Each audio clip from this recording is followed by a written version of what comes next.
Class 9 chapter motion का first question है, an athlete completes 1 round of a circular track of diameter 200 in 40 seconds.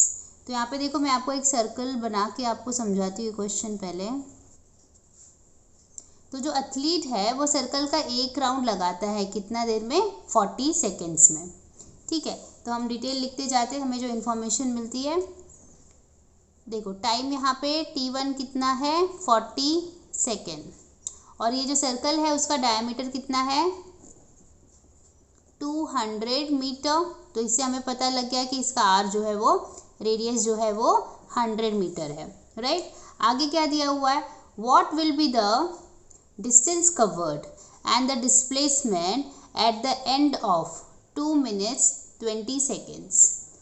तो देखो हमें कितना टाइम में निकालना है डिस्टेंस और डिस्प्लेसमेंट? 2 minutes 20 seconds। तो हम t2 लिख देते हैं। t2 is equal to 2 minutes 20 seconds। ठीक है, ये जो मिनट्स है कंप्लीटली हम इसको सेकेंड में कन्वर्ट कर देते हैं। तो 2 × 60 + 20 सेकेंड हो जाएगा। ये हो जाएगा 120 + 20, तो ये हो जाएगा 140 सेकेंड्स। ठीक है, हमें फाइंड क्या करना है? देखो यहाँ पे मैं लिख देती हूँ टू फाइंड है हमारा पहला के डिस्टेंस कवर्ड, और दूसरा हमें फाइंड करना है डिस्प्लेसमेंट।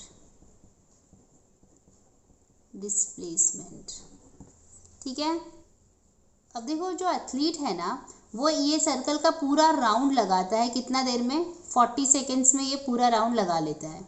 ठीक है, तो पहले हम देख लेते हैं कि ये जो पूरा ये टाइम में, मतलब विच इज़ 140 सेकेंड में, वो बंदा जो है, जो एथलीट है वो कितने राउंड लगा लेता है? 1 राउंड, 2 राउंड, 3 राउंड, या कितने राउंड लगा लेता है? तो हम लोग यहाँ पे लिखते हैं राउंड्स completed in 140 seconds। देखो एक राउंड करने के लिए उसको 40 सेकेंड लगते हैं, राइट। तो फिर उसको 140 सेकेंड में वो कितने राउंड लगाएगा? इसके लिए हम लोग 140 को डिवाइड कर देते हैं 40 से। अगर हम 140 को 40 से डिवाइड करेंगे तो हमें उसके राउंड्स पता चल जाएंगे। तो ये कट गया, यहाँ पे मिला हमें 14/4, ये आ गया 3.5। तो हम लिख देते 3.5। तो उस एथलीट ने कितने राउंड्स लगाए हैं? 3.5 राउंड्स लगाए हैं। तो हमने एक सर्कल बना लिया है, यहाँ पे हम लोगों ने एक ए और यहाँ पे पॉइंट बी बना लिया है। अब ये जो एथलीट है वो कितना डिस्टेंस कवर करेगा, इसके लिए हमें सर्कल का सरकमफेरेंस पता होना चाहिए कि एक राउंड में वो कितना डिस्टेंस कवर करेगा, जितना कि सर्कल का सरकमफेरेंस होगा। तो हम लोग पहले निकाल लेते हैं सरकमफेरेंस ऑफ सर्कल।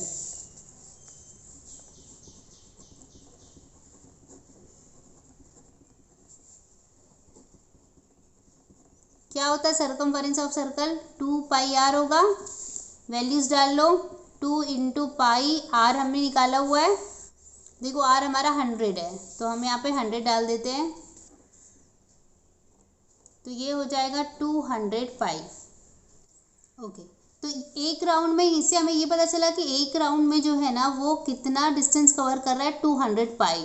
तो 3.5 राउंड में वो कितना डिस्टेंस कवर करेगा? तो उसके लिए हम क्या करेंगे? 200 पाई × 3.5 कर देंगे।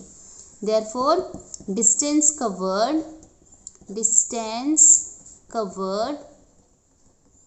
Is equal to 200 pi × 3.5। 200 pi का क्या वैल्यू होता है? 22/7 × 3.5, ये हो जाएगा। तो हम इसको सॉल्व कर लेंगे। 2 × 100 × 20, 2 × 0.5। देखो यहाँ पे 100 का मल्टीप्लाइड 0.5 से होगा, तो ये हो जाएगा 2 × 20, 2 × 50। तो ये हो जाएगा 100 × 22, विच इज़ 2200 मीटर। तो उस एथलीट ने 2200 मीटर जो है डिस्टेंस कवर किया है। ठीक है, दूसरी चीज़ हमें क्या फाइंड करनी है? दूसरी चीज़ हमें डिस्प्लेसमेंट फाइंड करनी है। तो हम लोग डिस्प्लेसमेंट कैसे पता करते हैं, what is displacement, it is starting point two and point. चलो देखते हैं, हम सर्कल को देखते हैं कि उसने 3.5 राउंड में वो कहाँ पहुँचा होगा। देखो तो राउंड्स कितने माने उसने, 3.5। तो देखो जब उसने पहला राउंड मारा तो ए से स्टार्ट करके वो वापस से किधर पे आ गया, ए पर आ गया, यहाँ पे पहला राउंड खत्म हो गया उसका। फिर वापस से वो दूसरा राउंड मारेगा तो यहाँ पर उसका दूसरा राउंड भी ए पर ही आकर ख़त्म हो जाएगा। फिर उसने जब तीसरा राउंड मारा तो यहाँ पर ए पर आकर उसका तीसरा राउंड भी ख़त्म हो जाएगा। और आगे उसका 3.5 दिया है तो अगला राउंड का कहाँ पर ख़त्म होगा, बी पर ख़त्म होगा, राइट। तो what is displacement, displacement is starting point two and point. तो अब हमें डिस्टेंस इसका पता करना है, क्या, ए बी का, पर ए बी तो डायमीटर है, इसलिए डिस्प्लेसमेंट क्या होगा, इक्वल टू डायमीटर। डायमीटर हमें दिया हुआ है 200, तो हम लिख देंगे displacement is equal to 200 metre. हम लिखेंगे displacement equal to diameter of circular path,